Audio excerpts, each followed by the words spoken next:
Cegueira estampa os olhos negros.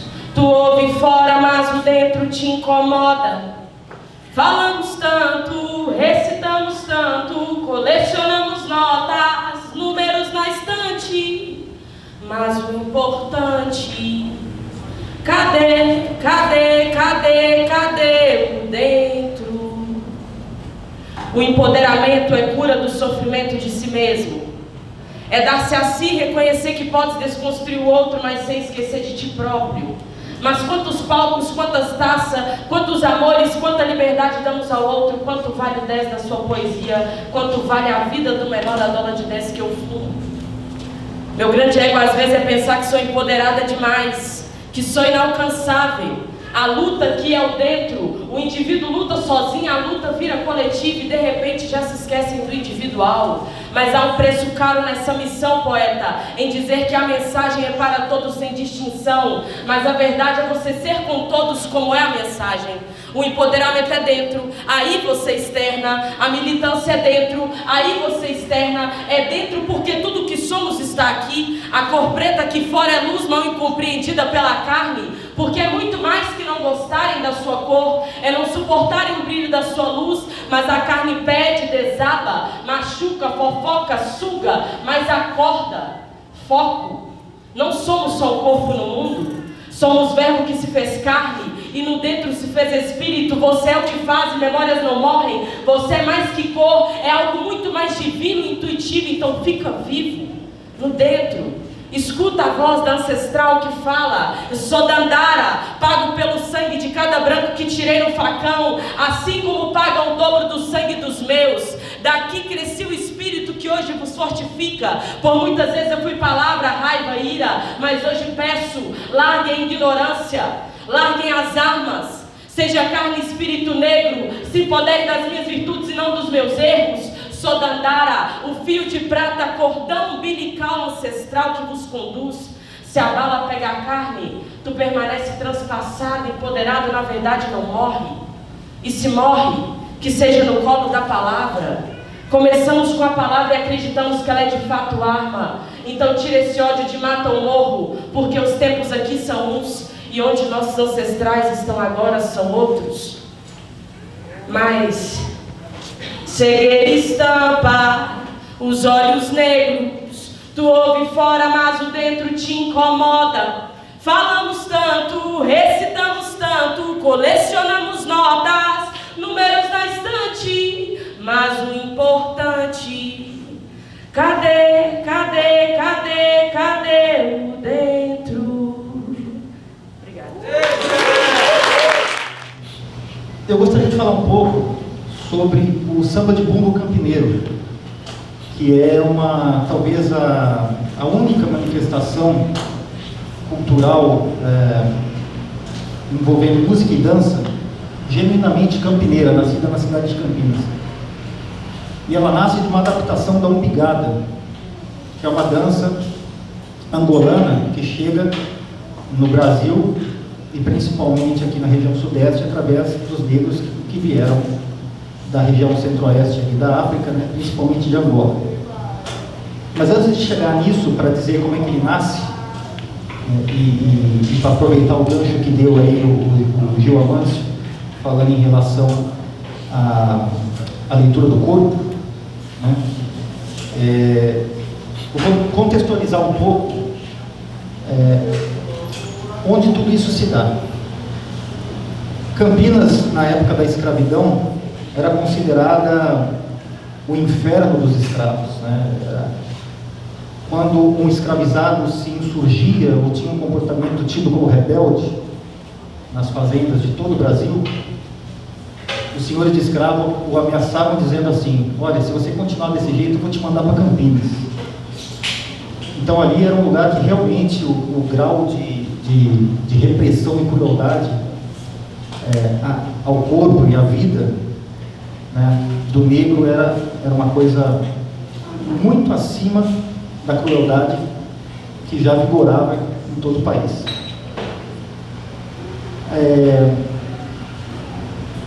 A repressão, ela existia em todos os níveis mas principalmente a manifestação da dança e da música do negro nas fazendas.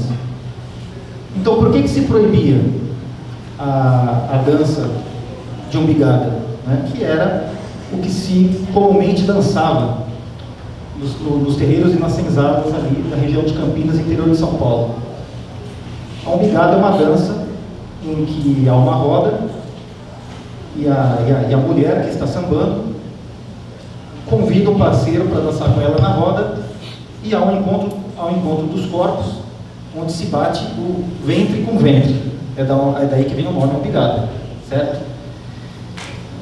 Essa dança, porém, era vista pelos fazendeiros como uma coisa muito licenciosa, muito cheia de sensualidade. E por ser uma dança indecente, ela era proibida, terminante proibida de acontecer.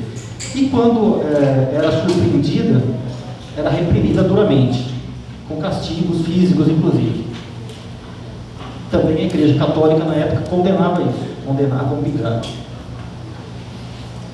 Então, como uma maneira de continuar fazendo o samba e dançando o samba, que era o samba de roda, né, vamos dizer assim, porque de certa forma o samba de burro também vem do samba de roda nordestino com o jongo. É mais ou menos isso, uma combinação dos escravizados que vieram da região nordeste com o jongo, que também os escravizados de Minas Gerais trouxeram também, quer dizer, já existia no interior de São Paulo também, mas isso em Minas é muito forte, né, a questão do jongo.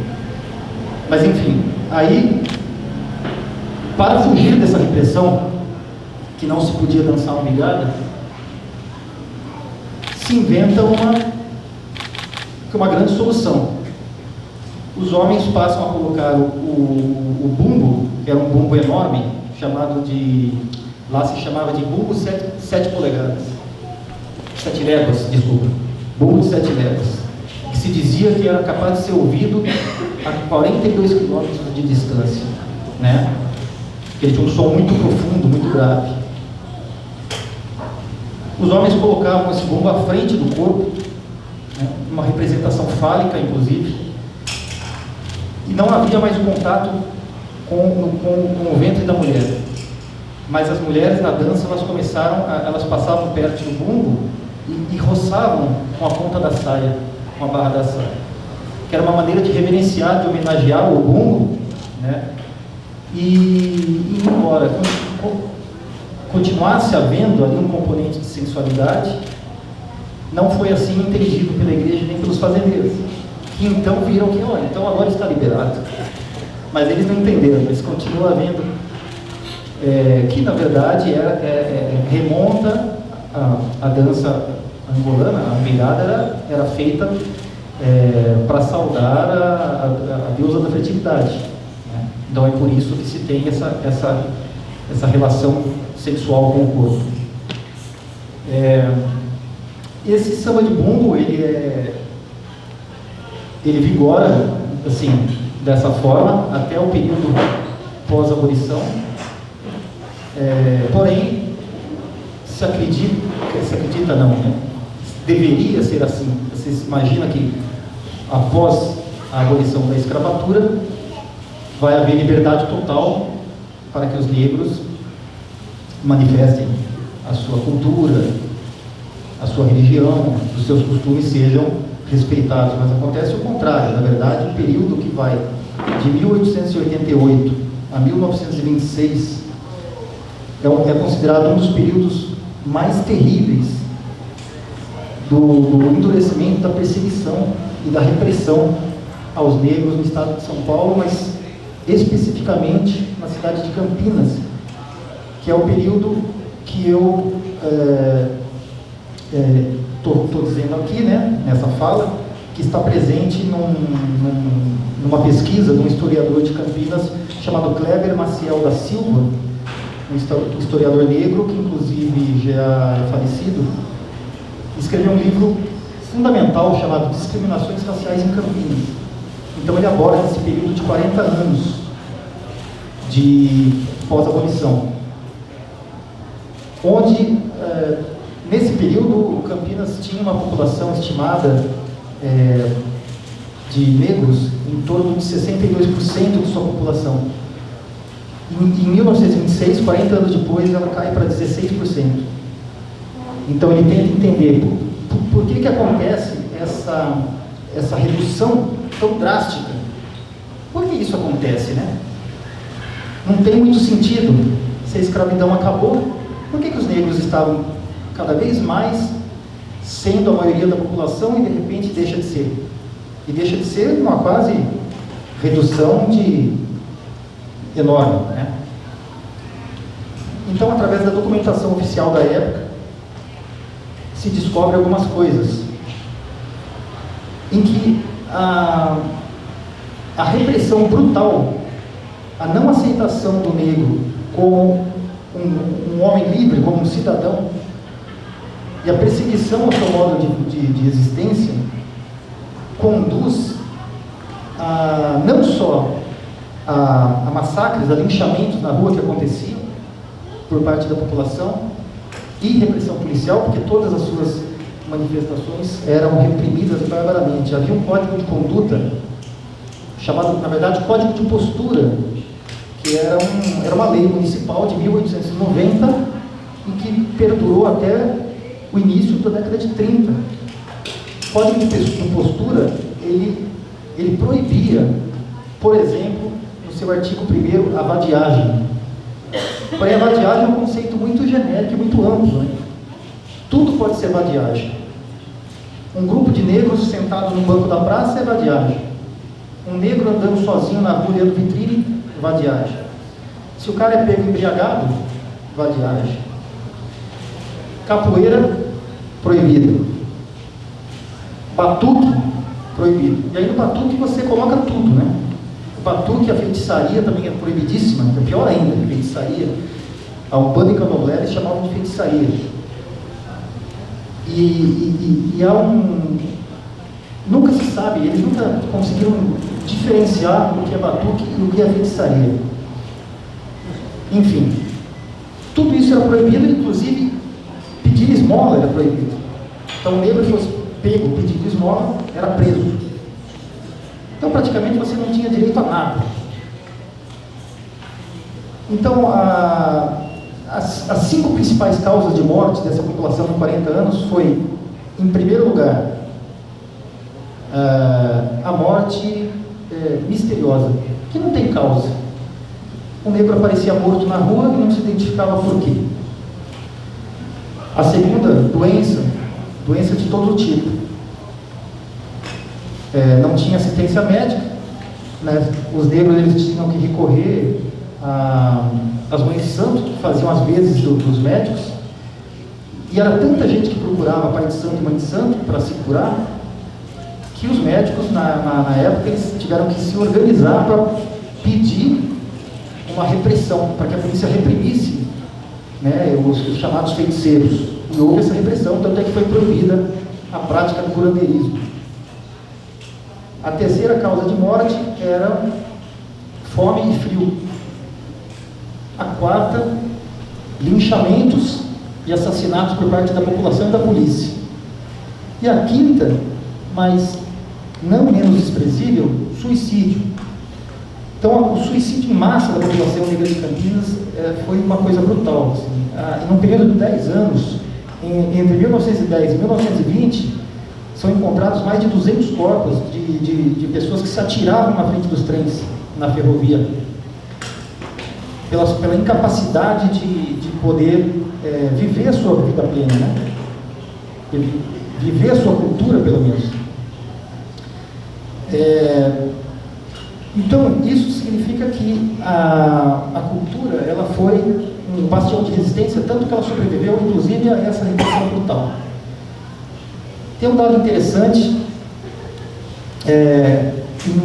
por volta de 1909, um repórter do Diário de Campinas, ele ouviu 2 negros andando no centro da cidade e conversando sobre um encontro onde haveria batuque, ouviu eles dizerem algo que haveria uma fogueira, e distribuição de cachaça, e ele logo falou, opa, vai rolar uma feitiçaria. E ele anotou o endereço da onde se daria esse encontro. Na noite seguinte se dirigiu até esse endereço. Era uma festa com muita gente. Havia inclusive alguns brancos pobres ali no meio, de modo que ele conseguiu meio que se infiltrar sem chamar muita atenção. E faz uma reportagem convicto de que está descrevendo um xirê, descrevendo um culto de candomblé, algo assim, né? O que ele diz, que ele trata como feitiçaria. Mas é engraçado que todo o conteúdo da reportagem, quando você lê, é evidente, é nítido que o que está acontecendo ali não é um culto religioso, é uma roda de samba. É uma roda de samba de bumbo que ele percebe, com todo o seu preconceito e seu desconhecimento, percebe como feitiçaria. Então, esse desconhecimento, né, essa confusão entre o que é batuque e o que é candomblé, o que é culto religioso, é algo que perdura muito depois dessa data, né? Muito depois desse tempo. E, enfim, para não me alongar mais, que eu quero passar a palavra por cima agora, dizer que essa cultura, ela, em Campinas, ela se extingue mesmo, ela acaba por volta da década de 60, quando os desfiles da escola de samba se institucionalizam, se organizam e passam a adotar modelos que são aplicados no Rio de Janeiro, nas escolas do Rio de Janeiro. Isso acontece em todo o estado de São Paulo. O samba de bumbo resistia nos cordões, ele deixa de existir. Hoje nós temos apenas memórias. Eu passei a minha infância toda e parte da juventude num bairro de Campinas, que é um bairro operário e com a sua formação populacional essencialmente negra, que são famílias de remanescentes dos escravizados e dos ex-escravizados, né, homens libertos que trabalharam na indústria têxtil, que era uma das poucas que ainda acolhiam, né, essas pessoas. Era um mercado de trabalho possível, né, diante do completo abandono que havia e da rejeição que havia nos outros setores. Então são famílias muito antigas, tradicionais, que têm memórias ancestrais, memórias de avós e bisavós que foram escravizados ou filhos de escravizados e que mantiveram durante muito tempo, né, essa cultura viva dentro de casa, nos que estão na imprensa, escrevendo sobre isso e principalmente convivendo com essas pessoas e ouvindo essas histórias. Então são histórias que não estão, vocês não vão encontrar muitos documentos sobre isso, muitas referências bibliográficas, né? Mas ela é uma história que existiu, existe, e hoje se vocês forem para Campinas, vocês podem ter contato com o samba de bumbo através de grupos que mantêm vivo isso, essa manifestação, como por exemplo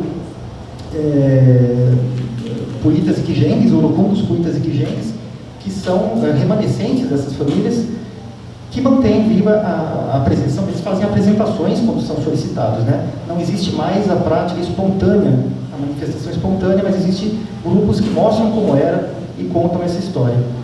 Então, assim, mais ou menos é isso. Depois eu fico à disposição, se o Gil depois quiser fazer alguma pergunta, vocês também, a gente pode aprofundar esse assunto, mas agora eu vou passar a palavra por cima, assim, tem também uma contribuição importante aí dentro da área de estudo dele, tá bom? Obrigado.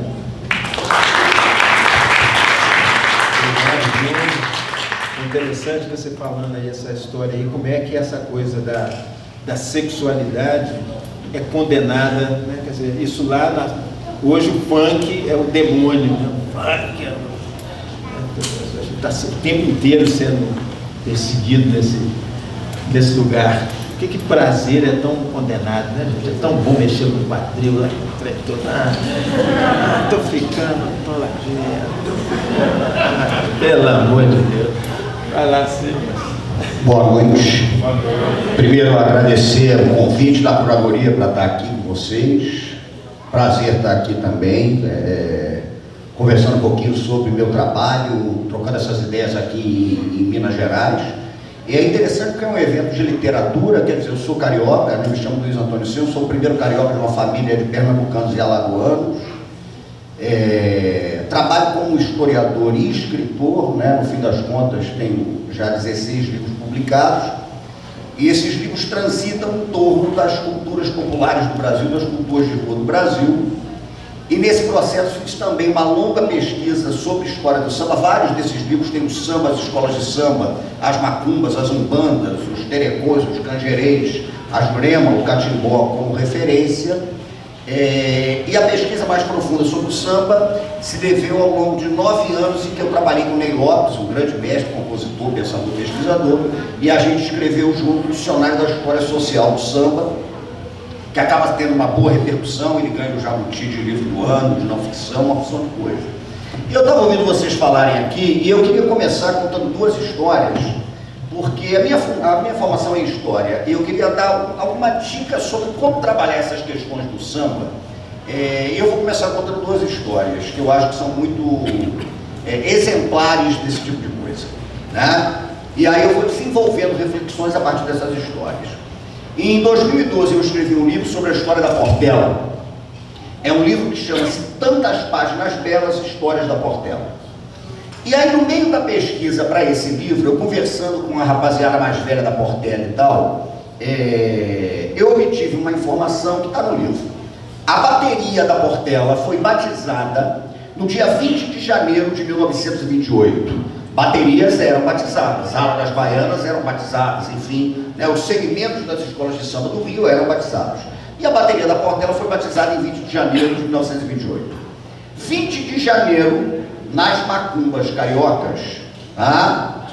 É um dia que marca o amálgama, que é um conceito que eu acho melhor do que o sincretismo, mas o amálgama entre São Sebastião, padroeiro da cidade do Rio, e Oxóssi, né, o orixá das matas, e Mutalambô, o inquice das matas do Congo Angola.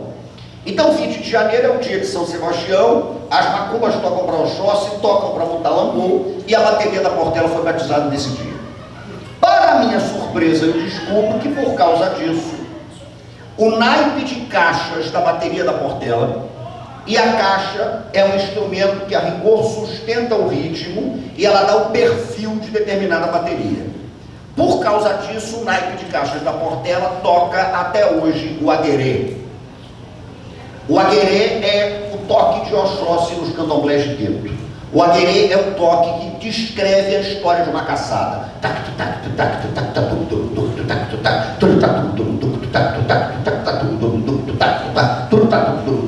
Quando você ouve o agueré, você sabe que é a bateria da Portela que está chegando.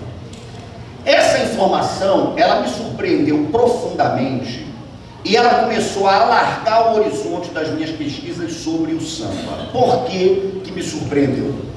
Existe uma historiografia sobre o samba do Rio de Janeiro e as escolas de samba do Rio de Janeiro que diz basicamente o seguinte: as escolas de samba do Rio de Janeiro desfilavam, mesmo sendo agremiações majoritariamente formadas por negros, contando enredos sobre a história branca, sobre a história oficial do Brasil. Vou dar um exemplo, já que falei na Portela. Primeiro samba que Candeia faz para Portela, ele tinha 16 anos, chama-se 6 Datas Magnas. A letra desse samba a melodia é uma encrenca do Candeia. A letra foi Tiradentes um inconfidente que foi condenado à morte. 30 anos depois o Brasil tornou-se independente, era ideal se fazer um país livre e forte. Independência ou morte, Dom Pedro I proferiu e uma nação livre era o Brasil. Foi em 1865 que a história nos traz Riachuelo do Uti, foram 2 grandes vitórias navais. Foram os marechais Teodoro e Floriano e outros. Aí você vai vendo aquela porra daquela letra do Candeia, e você diz, porra, mas não tem uma data dessas que diga respeito à história do samba, à história das comunidades pretas, à história de Oswaldo Cruz e Madureira, do subúrbio de onde vem a Portela, nada. Então existe um consenso na historiografia que é esse: as escolas pretas desfilavam contando histórias brancas. E aí eu comecei a discordar desse tipo de coisa. Por quê? Porque a gente tem que entender que o samba é um complexo muito mais amplo do que aquilo que aparentemente nós estamos vendo. A Portela, afinal de contas, contou que história? Na gramática normativa nossa, nesta que eu estou falando aqui, a Portela contou a história da Batalha Naval do Riachuelo. Mas os tambores da Portela passaram 1h30 contando uma outra história, contando a história de uma caçada numa floresta africana. E eu garanto para vocês que o aguerê fazia muito mais sentido naquele contexto. E aí eu comecei a investigar muito isso que eu chamo de gramática do tambor, porque isso casou-se com uma história pessoal de vida que acabou na minha pesquisa sendo fundamental. Eu nasci dentro de um terreiro de candomblé, de Xambá de Pernambuco. Eu nasci dentro de um terreiro, eu fiz a minha iniciação com 2 anos de idade. E é uma coisa muito peculiar, porque minha avó pernambucana, alagoana criada em Pernambuco, branca seda como eu, né, ela acabou fazendo santo no candomblé da Água Fria da casa de Paiadão, no Recife, uma casa da Xambá muito famosa. A minha avó vem para o Rio de Janeiro e em 1963 ela funda o primeiro axé da Xambá no Rio de Janeiro, na Baixada Fluminense. Eu nasci nesse terreiro, eu fui suspenso e confirmado no Ogã, né, e eu sou alabê, ou seja, eu sou um Ogã destinado ao toque do tambor. Então eu comecei a aprender o tambor antes de aprender a ler. O tambor começou a contar histórias para mim antes dos livros. E o tambor tem essas gramáticas que são absolutamente fascinantes dentro do terreiro de candomblé. E aí eu comecei a investigar muito nas minhas pesquisas sobre samba essas gramáticas que eu chamo de não normativas. Vou dar um exemplo. 2018, uma escola do grupo de acesso, Império da Tijuca, uma escola de menor porte, desfila com o enredo Olubagé, o banquete do rei, que conta a história da grande festa que se faz nos candomblés de Queto para Omolu. É uma grande festa onde se oferece comida para Omolu. E aí vem o Olubagé. Bom, o Império da Tijuca começa a desfilar e tinha um trecho do samba, vou lembrar aqui, não sou cantor, mas tem que lembrar desse trecho para vocês entenderem o que eu quero colocar. O trecho falava assim: eu quero ver o Mulu dançar, o Opanigé com o seu xaxará, oi pipoca na guitarra, mandingueiro, sinfonia imperial chegou no terreiro, a Totô Baluaê, meu pai, venha me valer, o banquete para o rei, vamos te oferecer, escola de gente guerreira, que tem o suor da labuta e faz o Olubagé no Império da Tijuca. Era um samba muito bonito. E aí, quando a escola entra na avenida, eu estava do lado de um grande amigo meu, um parceiro meu chamado Alberto Múcio, um escritor, meu amigo, meu compadre, a gente já fez livro junto e tal, e nós somos jurados do Estandarte de Ouro, que é o prêmio lá do Carnaval do Rio. E quando o Império da Tijuca entrou, na hora em que o samba começou a dizer: eu quero ver o Mulu dançar, o Opanigé com o seu xaxará. Opanigé é o toque de Omulu. Opanigé em português significa o canibal. É o toque em que o tambor conta a história de Omulu se aproximando da comida que é oferecida a ele e balançando para trazer saúde o xaxará, que é um cetro que Omulu carrega, né? Tum, tum, tum, tum, tum, tum. Na hora em que o samba dizia isso, a bateria tocava o Opanigé do Omulu. Eu me arrepiei todo ouvindo aquilo, virei para o Múcio que estava do meu lado e falei: Beto, é o Opanigé. Ele falou: pô, o Opanigé. Os caras vão tocar o Opanigé o desfile inteiro, cara. E tocaram. Eles batiam o Opanigé o desfile inteiro. E olhando para os corpos que dançavam, você descobria inclusive quem era do babado, quem tinha raspado o fundo do tacho. Porque a turma do fundo do tacho, na hora do Opanigé, dançava como o Mulu dança com o xaxará quando o Opanigé tocava. A maioria esmagadora que estava ali na Marquês de Sapucaí provavelmente não leu essa história que estava sendo tocada. Por quê? Porque o Opanigé não é ensinado nas escolas. Porque o Opanigé não é ensinado nas ruas, né? Porque conta-se a história dos deuses gregos, mas não se conta o mito do banquete do rei, o Olubagé de Omulu, né? É só um exemplo. O que eu quero dizer com isso? Eu quero dizer uma coisa que eu acho que é crucial. Logo depois de ter escrito o Dicionário da História Social do Samba, como o livro acabou ganhando esse jabuti de livro do ano, eu comecei a receber muito material de gente que escrevia sobre samba, historiadores, antropólogos e tal, mandavam para mim, fui a algumas bancas, atendendo convite, escrevi apresentação, uma porrada de coisa, até porque o Ney, que é o mais velho, malandro, fugia das roubadas, sobrava para mim, estamos juntos. Mas eu adorava receber, eu li muita coisa boa, muito estudo potente sobre isso.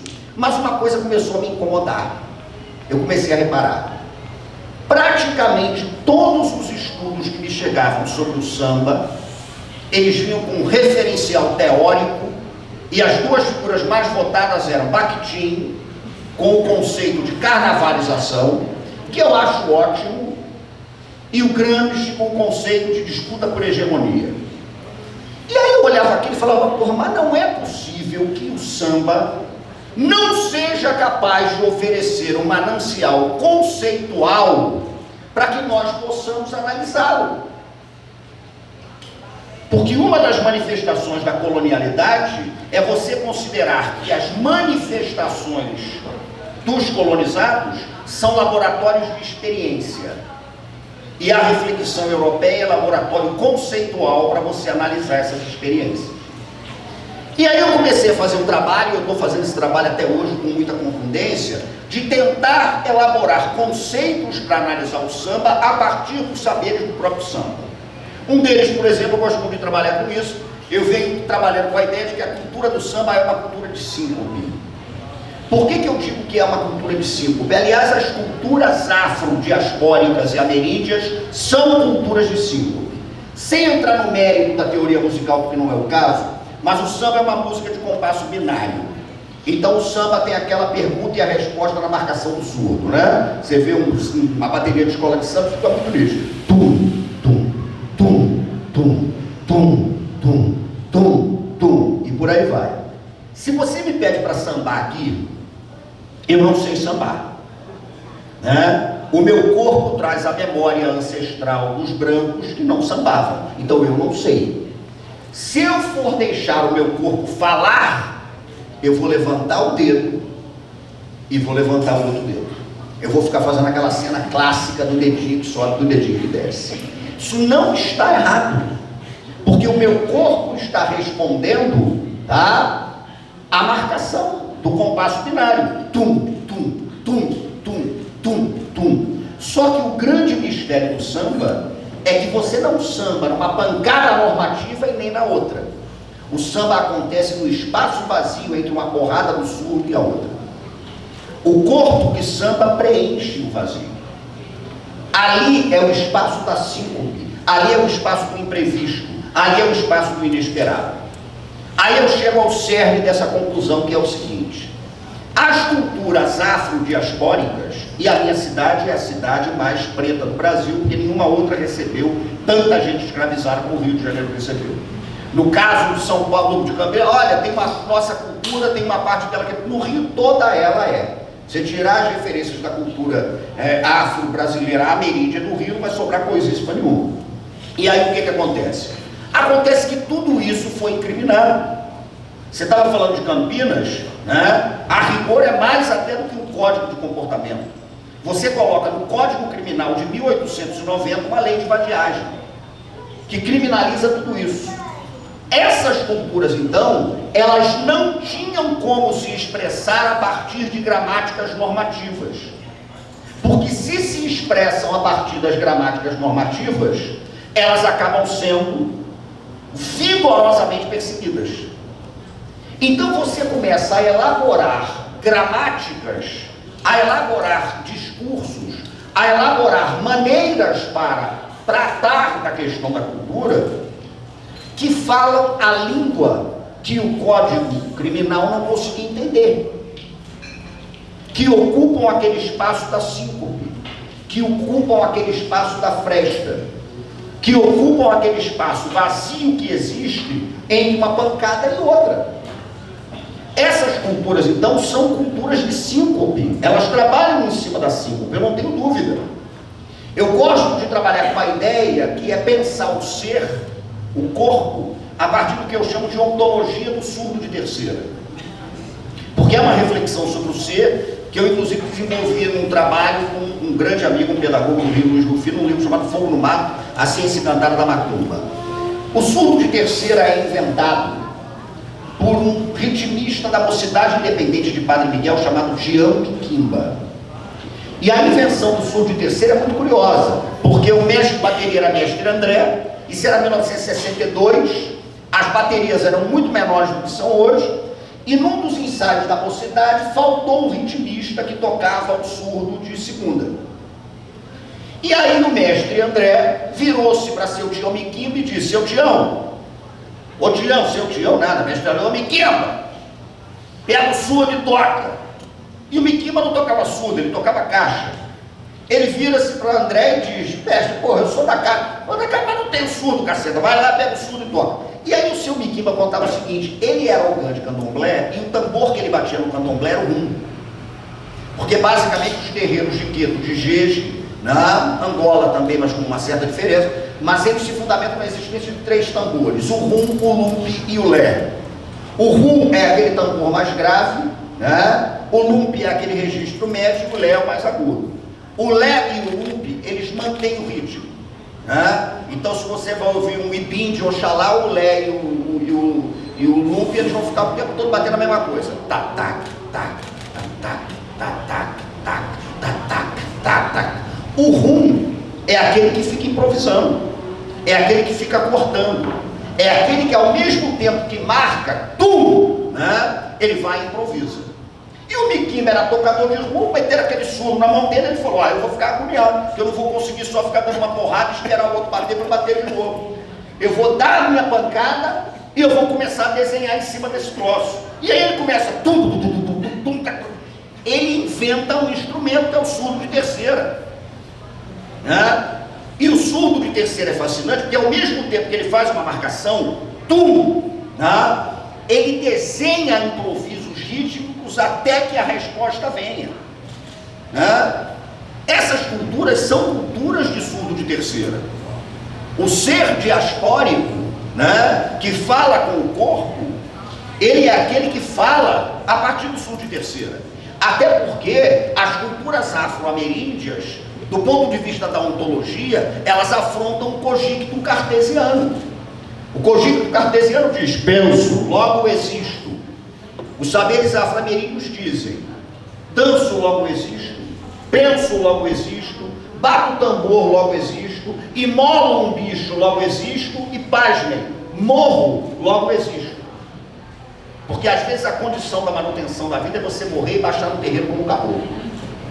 Então há uma ampliação ontológica que exige um pensamento radical e um pensamento de risco. Se nós queremos trabalhar com samba, se nós queremos trabalhar com as umbandas, se nós queremos trabalhar com o catimbó, com a jurema, com o babassuê, com tudo isso, né, nós temos que estar atentos à necessidade do alargamento das gramáticas. Não anulando outras coisas. Eu nunca vou dizer: não veja, não leia o Bakhtin. Bakhtin é excepcional. Né? Mas é pensar a cultura de diáspora como uma cultura de encruzilhada. Não há essencialismo em cultura. Cultura é rasura, cultura é encontro, cultura é mistura, cultura é sarapatel. Né? As coisas vão se misturando independentemente do que a gente queira ou não. Nesse sentido, a gente tem que trabalhar em cima desses saberes de encruzilhada. Eu, como historiador, por exemplo, eu tenho um texto sobre teoria da história que está quase pronto, vai sair no próximo livro, em que eu trabalho com a ideia de que você pode pensar uma teoria da história a partir de um Oriki de Exu. Exu foi aquele que matou o pássaro de ontem com a pedra que vai lançar amanhã. Isso é o trabalho do historiador. O meu trabalho como historiador é ficar jogando pedra hoje para matar o pássaro que voou ontem. Eu estou tentando entender o que a Portela fazia em 1928. Né? Isso é absolutamente crucial. No ano passado, o Bruno pediu para eu contar essa história aqui rapidamente. Eu fiz a consultoria de conteúdo do Enredo da Mangueira. Né? Um trabalho de consultoria, conversando com o Leandro Vieira e tal. Porque, enfim, aí eu tenho uma coisa que eu não vou revelar aqui, mas o fato é que a Mangueira estava correndo o risco de fazer um enredo estranhíssimo. E como a Mangueira deu sorte do dinheiro desaparecer, né, o dinheiro sumiu, O Leandro, que é um gênio absoluto, meu amigo, teve a ideia de pensar o enredo, a história que as histórias não contam, que acabou sendo o Enredo da Mangueira, que ganhou até o Carnaval. E aí a gente se encontra para discutir um pouco esse enredo, até esse enredo foi muito montado num botequim lá no Rio de Janeiro, que eu frequento, que é uma espécie de escritório, que é do lado da minha casa. E a gente conversando sobre isso, eu falei com o Leandro, olha só, conceitualmente você pode pensar no Walter Benjamin, porque o Benjamin dizia que nós temos que escovar a história a contrapelo. Escova a contrapelo, né? As histórias que a história não conta. Agora, isso que o Benjamin diz, e que eu aprendi numa faculdade de História, nas testes sobre a História, o Caboclo da Pedra Preta de pai Joãozinho da Gomeia também dizia. Porque o ponto de chegada do Caboclo da Pedra Preta, que é o Pedrinho da Luanda, diz isso. Uma maior, outra é menor, a miudinha que nos alumeia. Uma é maior, outra é menor, a miudinha que nos alumeia. Isso é a história contrapelo do Benjamin, Caboclo. É você entender que você pode contar a história da escravidão a partir do dragão do mar de Aracati, e não da princesa Isabel. É você entender que pode contar a história da independência do Brasil a partir dos caboclos do 2 de julho, e não do Dom Pedro. É tentar, portanto, discutir mesmo do ponto de vista público que história é essa que nós estamos construindo e como é que ela se apresenta, né? Então, a necessidade do alargamento das gramáticas, a necessidade de uma história pública, a necessidade de uma ampliação disso para uma dimensão literária, né? Para uma dimensão da oralitura, para uma dimensão do corpo. Você está falando, por que não gosta do corpo? Porque o primeiro ataque que o colonialismo faz é o corpo. O primeiro que é atacado é o corpo. O corpo colonial, ele é domesticado de 4 formas. Você tem o corpo, que é domesticado na lógica do pecado, é pelo corpo que você pode pecar, e aí é um descacetamento. Porque você vai ler os escritos paulinos, São Paulo está dizendo que o corpo peca. Então você tem que martirizar o corpo para você salvar a alma.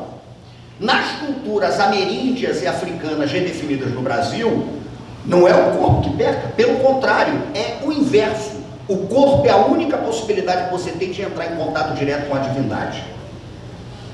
Então isso gera realmente aquilo que o Fanon chamava de patologia do colonialismo, porra.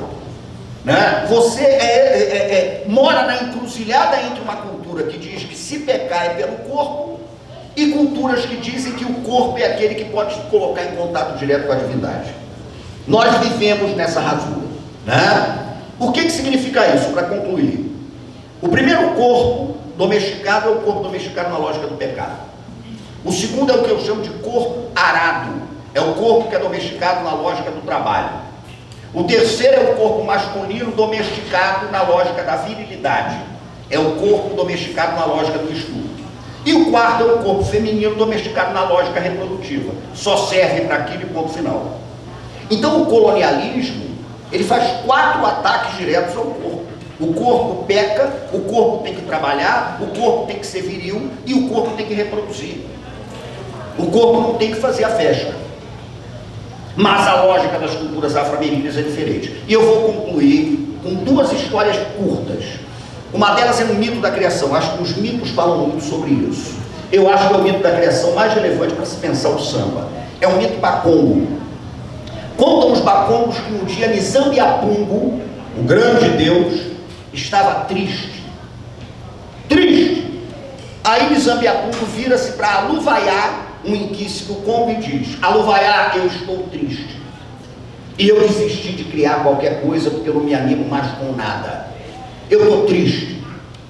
Aí Aluvaiá vira-se para ele e diz: Nizambi, se o senhor não criar mais nada, vai acabar tudo. O que a gente vai fazer? Nós, os inquices, aqui, eu não consigo me animar.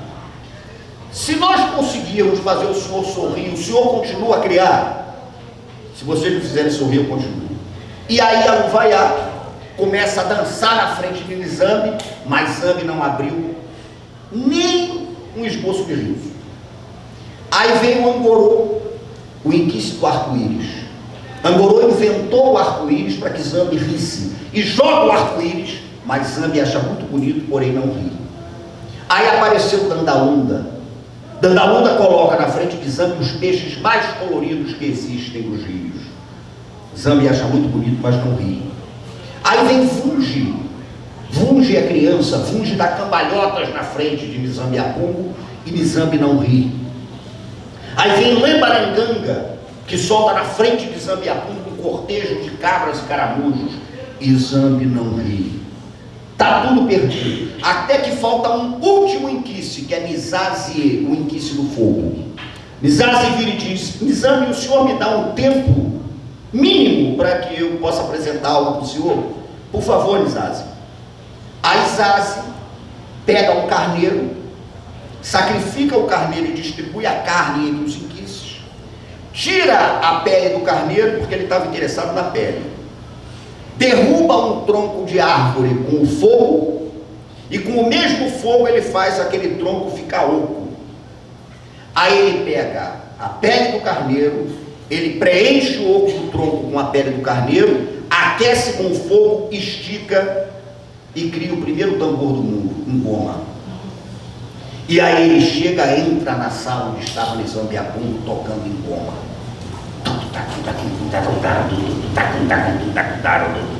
E aí os corpos começam a dançar, porque eles não resistem. E Nizambi Apumbo, que estava triste, ri e dança. E resolve criar a humanidade, porque ele achava egoísmo existir uma coisa tão linda, né? E a humanidade não poder compartilhar dela. O mito Bakunga é o mito que diz que o tambor é o pai do mundo, é a mãe do mundo, e que a humanidade nasceu por causa da festa.